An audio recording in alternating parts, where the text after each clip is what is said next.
just a bit of stuff to do before I get the roof on. Right. How many months you been at this one? This one, I'm not building myself. It's another builder who's doing it. It's been maybe 2 months. Mhm.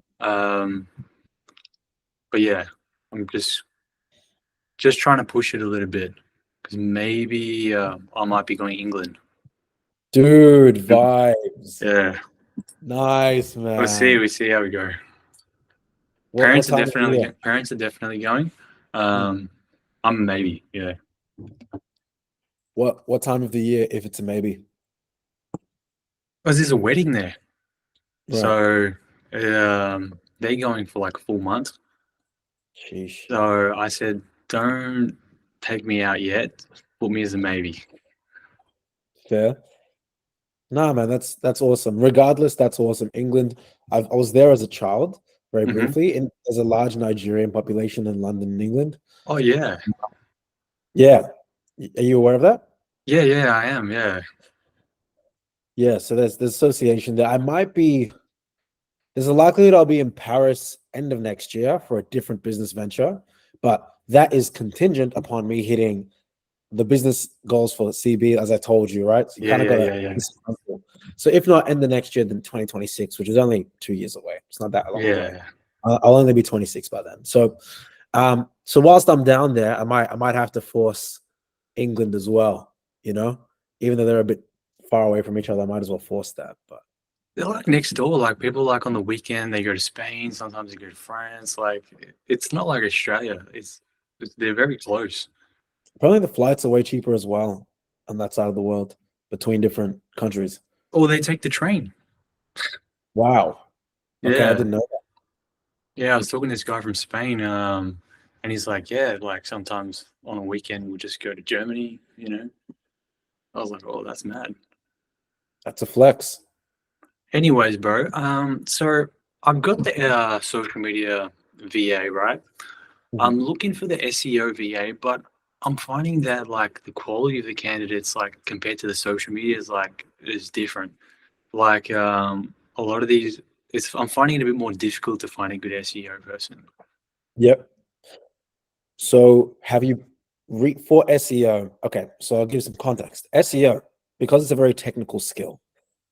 Just look at the personality profiles that you'd be hiring for both. So social media, someone that probably leans more creative, someone that could be probably a bit more introverted, right? Because the Mm, designing type, the artistic type. yep. So would IQ be as much of a factor for a social media manager? Probably not.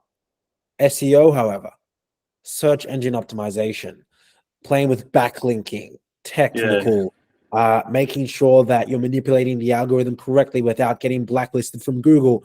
Mm, That's the more probably going to find even more of an introverted person, someone that's probably highly detail oriented, probably someone with a higher IQ as well. So for SEO, for roles that are highly technical, usually I'll set the IQ parameter 120 and above. mm. So I would advise you to toggle with that if you haven't already. Yep. Other thing is like with the SEO is like balancing like two sides. Do I want them to like make blog content or do I want them to just do SEO? Some of the people who just do SEO content, they tend to be like just like bloggers. They're not that good on the technical side. Whereas the guys who just do like SEO, they're not really that great at making content. Like just for blogging. Yeah. Since they'd be part-time only for your company, I would try to Mm, find, in this specific case, a master of many. mm, Just because they will get more familiarity around not just your industry, but also you as a business owner, your pace, how fast you want the blog articles written so you can then review them before they get put on the website. And then the keyword stuff. I would, how many have you interviewed so far? I'm just getting the applications going through, and I'm probably going to start interviewing them soon. Like with the Got it. social media ones, like I started interviewing like within a couple of days, but this one I'm taking a bit more time. Yeah. Um, Firstly, there's not as many applicants, and the other thing is like a lot of them are just copy paste. Like I had that with the social media ones, but I had like a couple that I was like blown away by. Like they And read the whole thing, they put my name, in the response, and they talked about like my company a bit. The SEO ones, they're just like they're all basically saying the same thing. Like, I do keyword analysis, I do this. It's harder to differentiate them. I guess in the interview, I guess I'll find out a bit more. yeah, so you definitely will find out more because part of what you'll ask them, especially if you're using like those list of questions, what you could perhaps add if that's not already there is who is their biggest client that they've worked with Mm, yeah, in either the US or the APAC region, so Asia Pacific region. yeah, yeah, yeah, And yeah. if it's a company that is adjacent or industry adjacent to clockwork, great. You're probably leaning on something there that could maybe get them progressed to like another round. And that other round, Sandy should interview them for you. Hmm. Hmm. So I would set a goal. What's the date today? 20th. I would set a goal by say 25th to interview 5 to 7 SEO Yeah. managers, preferably ones that are able to do both, pretty much everything around SEO. And then I would shortlist 3. I would have Sandy interview all 3. And Yeah. then you can make your decision by interviewing either all 3 of them again with either harder questions aided by ChatGPT or based on your preference or based on intuition. But one thing I always do is every interview I have, I rate the person out of 10. Hmm. So I'll get on a Google Meet, smash out an interview, yada, yada, yada, yada. Because how I feel in that time and moment, like not just from a logical standpoint, but also emotionally, is probably going to give me my best number. It will give me my Mm. most optimistic number. And then I'll usually sleep it up for 24 hours. That number might bump down 1 or 2 points. But if I gave them a 9 at the start and they only bump down to 7.5, if it's especially neck and neck for those final 3 that you get to, that's what I would do. Write a number out of 10. As soon as it's done, put it on the Google Meet next to their name. So create another Google box next to them so they can't see it. To yourself, 7 out of 10. Loved this, this, this, and this. 24 hours later, after doing that for all 3 people, you pick one and you just roll with it, give them a test, Yeah. for like a month or 2 or 3. The thing is with SEO as well, it's a long-term play. That's why it's good that you're kind of taking your time with it. But at the same time, it's for this specific role, you want to probably get someone like Sandy to screen them. Mm. Mm. Yeah. Also, like in terms of like ads, like I had a meeting with my social media guy, and he said, Nice. um, asked him like, when should I start running ads? Like you've said as well, have some organic content there before you start the ads. So, what do you reckon? Like a couple weeks of organic content and then start the ads? Well, since by early next week, I'm going to start teaching you a lot about personal branding and like Hmm. shortcuts to kind of grow that and ways to do that on a really cheap budget. Um, if you were to, and this is going to give me more context to my answer, if you were to go to England, what time of the year would it be in?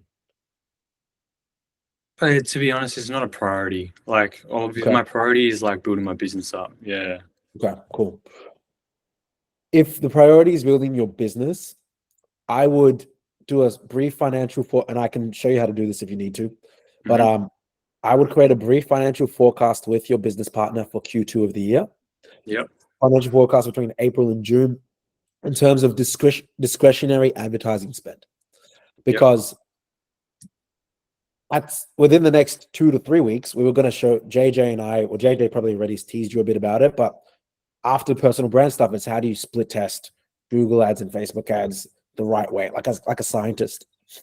So it's something that you will eventually do in the next 1 to 2 months anyway. But I'd rather know how much budget you and your business partner want to set aside because you're a startup at the end of the day. So even Yep. if you generate, let's just say 100 leads with Facebook and Google ads, the odds are the quality is not going to be that great because you're a fresh business. The Yep. good thing that you're starting SEO early. So that's actually going to aid the quality faster than most of the clients that we work with. We're usually working in an uphill battle where they've done no SEO and we're like split testing every day. In your situation's to the latter. So once, let's just say he's like, you know what, we'll spend 15K between April and June. As an example, it can be smaller, it can be bigger, Yeah. just in ads. 15K in ads. Okay, great. So you have 5K a month. That means 2,500 on Google, 2,500 on Facebook. The good thing about that is if you start to do that in April, by May, you can know which platform favors you more. Next, you've skewed the budget 80% to Facebook, 20% to Google. Again, it's all maths. So my soft suggestion would be, I guess, early April to mid-April, but I would get some more clarity on how much you guys want to spend, knowing that for the first 3 months, the likelihood that that will be the primary reason why you got 1, 2, 3, 4, 5 participants is lesser, but it will probably be the catalyst for getting those participants in Q3 on autopilot. That's how I would see it. Yeah, I think what I'm feeling at the moment is like I've got the base kind of set up, like the social media is running on, all the platforms. SEO is going to get started soon. I think now the highest value task for me to do is just to start reaching out. It's Oh, just dude, start that. Start that. yeah, I got to Yeah. make a routine out of that. Do you need some? Well, you're quite studious. I'll reframe this question. Do you want suggestions on how to hold yourself accountable, or do you reckon you're just gonna like you've got that sorted? Because sometimes, even myself, I've got coaches. I'll keep this super low key. I probably should have mentioned, Yeah. but I've got an interview with like a massive business guy in the next, like worth over 9 figures in the next month or so. Mhm. So even like there's always, and there's someone above him that's a billionaire that, you know what I'm saying? So do you need like, I guess, frameworks, or are you good? You just want to get to it and try some things out yourself on your side? I'm open to it. Yeah, definitely. Because in my case, what happens is like, if I feel like if I don't feel like doing something, I'll just I'll just start working on something else, like property related. Got it. Like that's important as well. Like, going to the side or meeting a supplier. But I'm like, now I need to just focus on Yeah. this. Yeah. Yeah, man. Look, if that's the case, then by tomorrow morning, I'll send you some stuff. And this is actually part of our leadership course. But like I said, you're a mate, bro. Like if you pay me for anything, I'll just give you access to, So I'll actually probably send you the link for it. But basically, you want to gamify everything, brother. So Mhm. I think month 3 is when we talk about gamifying for how to manage your team. But whether you own a nightclub, an NDIS business, and an agency consultancy, humans are either driven by pain or they're driven towards reward. Mm. So you need to first of all find out, are you driven more by running away from pain or driven more by towards reward? What do you think you're driven by more? Oh, I would say probably reward. Cool. Excellent. So what I would do, and you don't have to necessarily mention this on this call, but I would find out what is Manny's biggest reward personally, right? Mm. It might be, for some people, it might be going to the club, as we talked about in person. For some people, it might be having a great dinner. For some people, it might be hanging out with their mates. Maybe they're non-entrepreneurial mates. Some people, it might be women. For some girls, it might be makeup. They might do retail therapy, right? Mm. So what you want to do is you want to attach the inputs to a small output that is linked to that reward that you like. So for me, I'm a foodie. At the end, former fat kid from 12 years old. So I know that if I make my X amount of calls, if we close X amount of clients every week, if we, keep our churn below 9% or 8% every, month on Mm. month, then I get to like go to like spend $300 on like junk food, like on the weekend, which is stupid when you think about it. But it's like, well, that reward is sensationalized because the result achieved was sensationalized. Yep. If the Yep. result achieved was marginal or non-existent, Mm. well, all you can do is spend $90 throughout the whole weekend on going out with your friends or eating in the city. Mm. So to tie that back to a daily thing, I know every day minimum, we actually need to increase this because we're trying to scale, as I told you, trying to hire an ops manager, etc. But if I know that I need to minimally make 50 calls a day, just in terms of new outreach, even though we're already doing ads, we're doing SEO, if I need at least 50 calls a day, Yeah. I gamify it visually, and that's what I'll record a video for you tomorrow on how to do, like as a day-to-day thing. Mhm. But then at the end of the day, I know, all right, if I hit this milestone by 12 p.m., I get to have a 10-minute walk. A Yeah. walk for me is a very small level of, again, me running away, because I'm actually more driven by fear, ironically, right? Mm. So for me, I'd rather get driven by, all right, you've done all this work, go and breathe for a bit. Go hard, go hard, go hard, go and breathe for it. You might be like, go, go, go. Okay, like eat a bar of chocolate, etc. So we'll talk more about that tomorrow. I'll send some content, but it's all about understanding how you're actually hardwired, and a lot of those answers are found either in our parents or in our childhood. How's the pain process work? Because if I think about it, I would say most probably people would probably fit into the pain category. Like even if they don't think about it, like I'm just trying to think back in my head. Even though I say reward, probably like subconsciously, it probably still would be like pain. Yeah. It's everything is a spectrum, so it's always both. Like Okay. we're both in our mid-20s, and we're both going to be up multiple 8, if not 9 figures by the end of this decade. But that's for a variety of reasons. It's about to which extent is the one more powerful. So, for example, for men or women that maybe, excuse me, men or women that maybe had like a traumatic childhood, or had bullying in early high school or something like that, Mm. they would probably have, I forgot the name of this hormone, but they would probably have Loss aversion. come again. Loss aversion. Perhaps, but it's a specific hormone. It's let me see if I can. Anyway, I'll scrap it. But basically, it's a hormone that activates the fight or flight response a lot Hmm. more. So if you got bullied, that's what. By the way, a lot of billionaires got bullied at some point. Elon Musk got severely bullied. There's Yeah. Mark Zuckerberg, which is interesting, right? So those that have had those experiences in their childhood, even when they've made it and they may be successful and they're confident and they've got some status, at the back of their mind, they still, to an extent, feel like that 11-year-old that got bullied, for whatever. On the other hand, for people that perhaps didn't have as much quote unquote, and I don't even like using this word, but like trauma, or at least trauma that's stuck in their mind or they've received as trauma, they can actually find rewards at times more desirable. Okay, well, because they have less limiting beliefs. I know that I'm capable of doing this because my parents did it, and because the social circle around me reinforces that it's possible. Therefore, I can do it, and I want to have a faster car than, John, who I grew up with. And that's actually okay. That it's actually, none of these are right or wrong. It's just using what you have. Cool. Cool.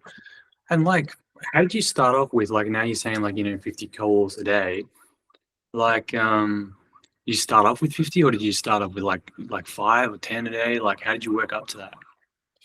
Start off with what you can commit to. Yeah. So if you know that, this is new for you, I would start with 10 a day as an Mm. example. Yeah. And is that going to move the needle? Not really. But what it will do is it will move the internal needle of character. Yeah. So Yeah. the more dependent you can be on yourself, like there was times when, especially when I was coming up, I'll bang out 200 calls a day. But to be honest, there was many times where I couldn't sustain that. And it would actually, Mm. even if I got 10 appointments in a day, I would actually feel terrible the next day, because Yeah. like I maybe did like 70. And comparatively, that's still a lot, but it'll be like, oh, like that's the Yeah. reason why today I only got 5 appointments. And then that as the entrepreneur, bro, like your role is to maintain emotional regulation as much as possible. Mm. Um, the ones that win, bro, can stay in the fight the longest and stay in this fight. It's about, can you control your emotions? You might sign up 3 participants, one might leave, and that's the biggest one you have. The irony is you still have 2 more participants than when you first started. It's the same Yeah. with cold calling. So you want to make sure that you have something that you can commit to. Cool. And you don't just have to call, right? You can reach out via like messaging and that kind of thing as well, right?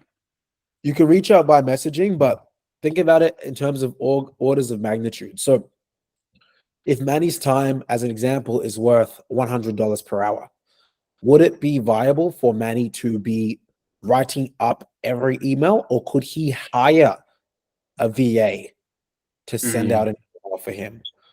Like a separate VA, or your social media VA is an extra task. Oh, I love your work. I love what you're doing with social media. I want to give you another chance and opportunity. How about you write out an email that you were going to send to someone, in X, like a support coordinator on LinkedIn? How would you write it? I'll give you 30 minutes. Come back to me with a draft. Okay, great. I want to tweak this, this, and this, but great effort. Would you like the opportunity to make an extra, $50 a week, or you can even frame it a different way? Would you like an extra 5 hours a week, depending on the agreement you've given to them? Mm. And now you have a social media manager / outbound email sender.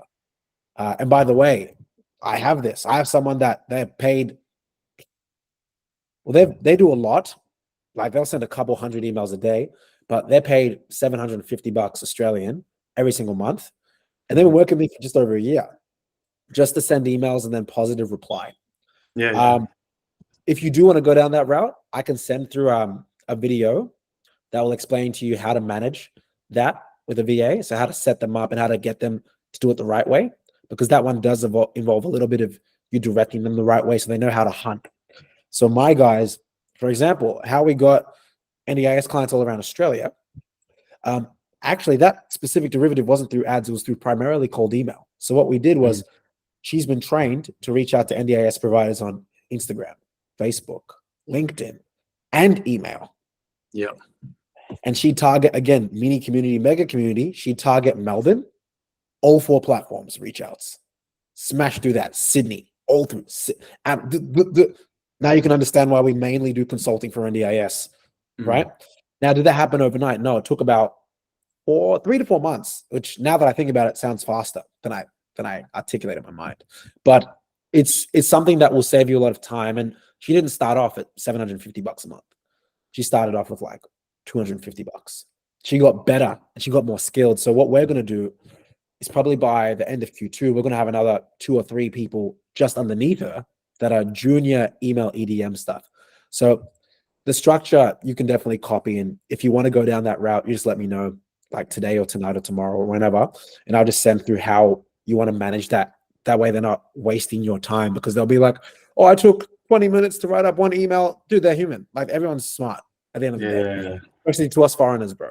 And I've made the mistake. So yeah, I think definitely eventually down the line I want to do that. But I'm thinking at the start, I can't offhand it yet. I need to be like the face a little bit just to start off with. I'm even thinking like the first couple clients I do, like I'll be like, this will be like a non-profit job, just so I can get a couple testimonials. Like once I've got that, then I can, scale up a bit.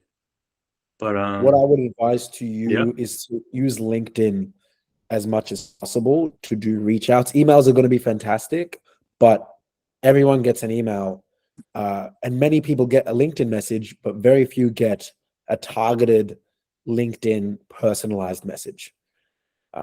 So if you were to create a reach out goal, 10 calls, 10 emails, and I would very quickly put 10 calls, 10 emails, 5 LinkedIn messages, and then eventually you can add zeros to them the more you are putting things in your favor. Yeah, like a couple of years ago when I started like the Students Real Estate Association, that time, LinkedIn did work pretty well. I had like a target for like my partnerships team to just go 50 each day. Only question mark around that though is like, is it better to like start off the conversation like, on a light note rather than just hitting them with a paragraph and going with that? Yeah. So short answer is about what have you tested?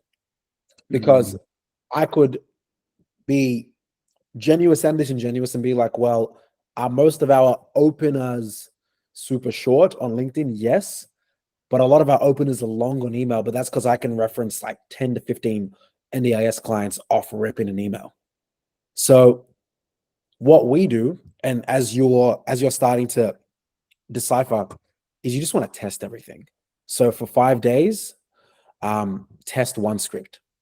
Okay, great. How many people responded? Out of those people that responded, how many took your phone call or booked a calendar call with you? Out of those people, how many closed? Okay, great. This script got this. This was the percentages for each level of the funnel that they would progress to. Okay, script number 2, try that for 7 days. Which script was better out of the 2? Okay, great. Script B, awesome. That's the new constant. And then you test, you keep that constant, you add a new test, same thing. So you're always, and then you sharpen the new constant. So the same way you're going to test things when it comes to messaging people on LinkedIn and email is actually the same way you're going to actually run ads as well. Cool. And like, do you normally do like all your reach outs like in like one go, like to get into like flow?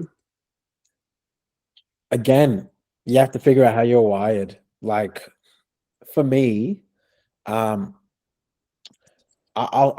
give you a more accurate comparison. When I was really hitting the phones, like to get to our first like 10 consistent clients a month, Yeah. I would call, like I would try to smash out as many calls as I could in the morning because I'm a morning guy. Mm. But at the end of the day, like if I couldn't get it all done in the morning, I would fragmentally, in between gym or work or gym, basketball or whatever, try to squeeze in calls while I was driving. And then even if I had 50 calls left to do that night and it was 8 p.m., I'd sit in one place, play a YouTube video, smash it out. But again, it depends on you. I'm still a morning person. Do I think it is easier for most people to just sit down and smash it out? For those that maybe have like that touch of ADHD, like myself and perhaps others, perhaps. But for those that have maybe a less dense schedule, I've got a very dense schedule. I have to multitask, otherwise I won't get my tasks done in a day. For those that have maybe a more spaced out schedule where they're maybe only completing 5 or 10 things a day, I think if you have 3 parts of the day where you're getting it done, that's fine for email. But for something like 10 calls, that can definitely be done in one sitting, 25 minutes, 30 minutes. Now, I say that as someone with a bit of experience, even if you stretch 10 calls to take 30 minutes or 40 minutes, that's still, again, 30, 40 minutes, much more productive compared to 3 calls. And then you get that touch of anxiety, especially if you're new to it. You got to make another 3 calls midday and then another 3 calls. And then it's, you've taken a snack break after you've done one good call and you want to sit on that win. For something like cold calling, I try to smash out at least 20 in one sitting before I take any kind of distraction. But again, you have to test for yourself. I'm like, how do you go about like setting the appointments like in your schedule? Like, how do you do that efficiently? Like getting them all like lined up? Google Calendar. Hmm. Yeah. Do you use Google Calendar much? Yeah, it's my main calendar, but I haven't really used like the appointment function that much. Because like So, a lot of Mhm. time, like today I had to go to the airport to pick someone up, then I have to Yeah. go across the city. Um, I need to figure out a way like a day that I can have appointments or something like that. A system. Mm. When it comes to signing people up, having a one-to-one communication with them for an elongated period of time where you discuss deliverables is crucial to closing them. Now, if you're time poor, what you can do, and actually what I do, I can't show you this because it will reveal different clients' Yeah. information, but basically I have a calendar for every business venture. And if you want to learn how to do that, I can send you again, a YouTube video on how to set up multiple calendars. But I've got a calendar for clientele boosters. I've Mhm. got a calendar for our subdivisions like Restaurant Revolution. I've got a calendar for Junk Juggernauts, which is another subdivision. I've got a calendar just for Quasar, a calendar just for inquiries with Dami Okadara, like building the personal brand. And I've got another 1 or 2 calendars. So I've got like 6, 7 calendars, and they all interlope on my main calendar. So Yeah. I can actually click on one day, like Wednesday, and Mhm. I can have 5 or 6 calendars, 7 calendars in front of me, and it blocks out one and another. So if Corsar has a shoot in New Zealand, Mm. then everything on all the other calendars is blocked until that block ends. So what might make more sense, particularly because you have 2 businesses, 2 ventures, create another calendar that is just for the other business. But that also might be overkill. That works for me, just because again, like I'm very time poor. If you think that it's just a time management thing, then if I were you, I'd block out certain days, like you said, certain days where till X time, all you can do is potentially do meetings and nothing can get overridden. Cool, cool, cool. Do you like use like deep work and like shallow work at all in your like your time management? I used to, bro. Like I used to use Pomodoro and and all those techniques. But I'm honestly, bro, at the end of the day, man, like especially like I'll put it this way, when like you get to your first, let's just say even 10, 15 participants, it will get to the point where not even just the revenue, but the game in and of itself and the responsibility of taking care of your clients override any technique that you pick. Now, I say that loosely. Are you still going to have things that help you perform optimally and help you be organized? Of course. But at the end of the day, uh, if I have another inquiry from a guy in the US that's going to be on Netflix and he's heard of a mega community build out and he's come through a YouTube video and he wants me up at 2 a.m., I'm up at 2 a.m. So necessity overrides a lot of kind of the tricks of focus. That's what I would say. But only at a certain point. Initially, relying on habits. I mean, that's what's got us to, where we are today. And that's what's to an extent going to get us to, 1 to 300 clients. And that's what's going to get you to your goals as well. I've got another question, right? Right, like you used to have like a cleaning company, right? Yeah. Like when you had the jobs come through, did you go there and clean yourself, or did you find some way to like hire someone for that? Dude. Yeah. So the second one, I hired someone. So all businesses at the end of the day is information arbitrage, right? So for example, I've got 5 years of marketing experience. Instead of you going through 5 years of marketing experience, you just paid me X amount, and then I just reveal you 5 years worth of stuff, and then you can integrate it into your business. I pay for X person. I pay 10 grand to this person to learn X, Y, and Z. At a seminar, I fly over to Sydney. I learn at least a portion of his 20 years of experience in one sitting. So when it came to the cleaning business, again, because of my business and my experience in business alone, once our site was SEO optimized, like within 2 weeks, once inquiries were coming in, I was like, no worries. So that's what you need. Let me get back to you on an exact quote. I'd go to Airtasker or I'd go on Google to find someone cheaper, hire them, be like, does this price make sense to you? Sound fair enough? Close them, no worries, pay 50% down. The 50% they would pay me, I'd use to pay off the Airtasker contractor, and then they give me the 50% profit. Hmm. Yeah, because like now, like I'm starting my business, right? I'm probably gonna focus on ramps. Like I'm thinking I'm gonna Yeah, do that, right? And sure. I'm like, fuck, for the first couple, do I have to build some ramps myself? I can do that, but I know it's not going to be efficient. Um, yeah, so I'll probably definitely get someone on board with that. The main thing you should be focusing on um, is how to grow the business. But at the same time, and you will only learn this with experience, no matter how much me and you talk, you will get better at deciphering who is competent Mm. only through selection and through hiring by yourself. For example, you've started to make some observations when it comes to hiring SEO managers. Like I hired 4 to 10 different Facebook ads guys until I came across JJ. JJ's been with me for a year. But Hmm. I lost clients because the first 2 or 3 were just terrible, or an account would get hacked and all this messy stuff. And one client's ad account nearly got changed from $20 a day to 200 grand a day. Thank God that transaction didn't go through. Otherwise, I would not have an agency right now. I'd be in serious debt. Right. So, like when it comes to who to pick, yes, make sure you do your absolute due diligence. That is significantly important. If you think that it is even to the extent where you need to get your hands dirty, do it. You asked specifically about the cleaning business. Sure, that specific business, after 2 or 3 years of already being in business, I could do that.